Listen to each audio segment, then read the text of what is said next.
Baik, kami dari kelompok pertama akan mempresentasikan hasil diskusi kami tentang desain produk. Yang pertama, desain produk. Desain produk itu sendiri adalah proses menciptakan produk baru yang akan dijual oleh perusahaan untuk pelanggannya. Yang berikut faktor-faktor utama dalam strategi desain.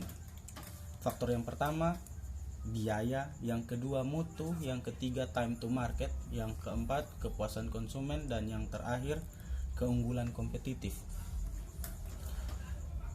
Yang berikut ada research and development produk, yaitu penelitian dan pengembangan produk. Di sini ada 3 penelitian. Yang pertama, penelitian berdasarkan pendekatan analisis, dibagi atas 2 bagian, yaitu penelitian kuantitatif dan kualitatif. Yang kedua ada penelitian berdasarkan pendekatan kedalaman analisis. Yang pertama penelitian deskriptif dan yang kedua penelitian inferensial. Dan yang ketiga penelitian berdasarkan karakteristik masalah. Yang pertama penelitian historikal dan yang kedua penelitian deskriptif. Yang berikut pengembangan produk. Berikut ini faktor-faktor pengembangan produk yang dapat kita perhatikan. Yang pertama, pengetahuan tentang kebutuhan dan keinginan dari konsumen. Yang kedua, sumber daya untuk pengembangan produk baru. Yang ketiga, estimasi penyimpangan produk baru dalam memenuhi target pasar. Yang keempat, estimasi biaya yang dibutuhkan dalam pengembangan dan produksi produk baru. Yang kelima, antisipasi terhadap reaksi para pesaing. Yang keenam, waktu yang paling tepat untuk meluncurkan produk baru harus dapat ditentukan. Dan yang terakhir, pelayanan terkait sebagai pendukung produk baru atau customer service atau seperti sales yang ingin menawarkan barangnya dengan hal-hal yang masih baru pada produk tersebut.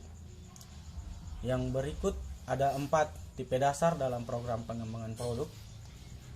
Yang pertama, pemodifikasian produk.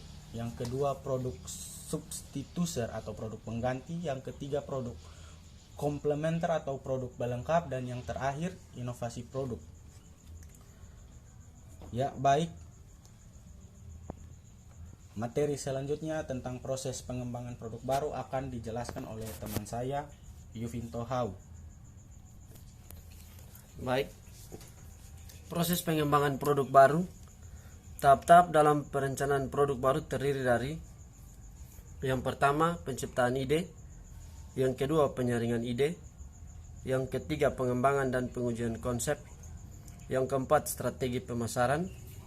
Yang kelima, analisa bisnis. Yang keenam, pengembangan produk.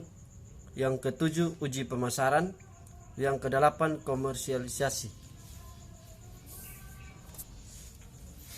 Hambatan-hambatan pengembangan produk baru.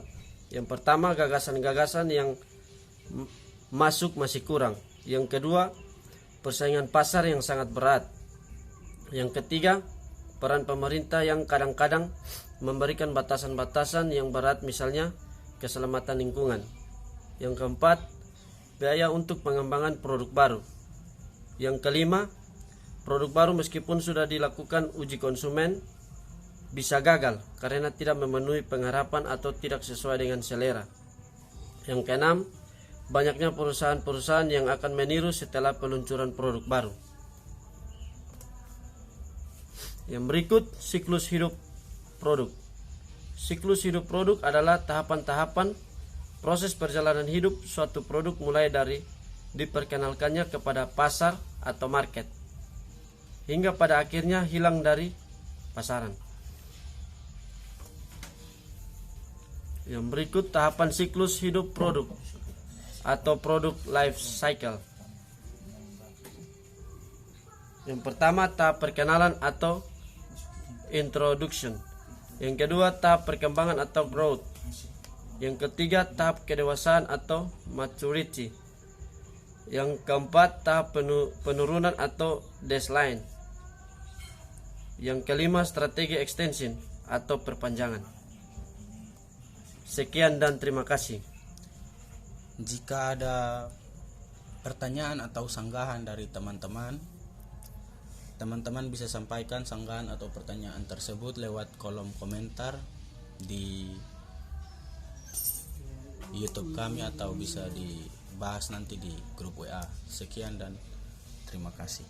Selamat.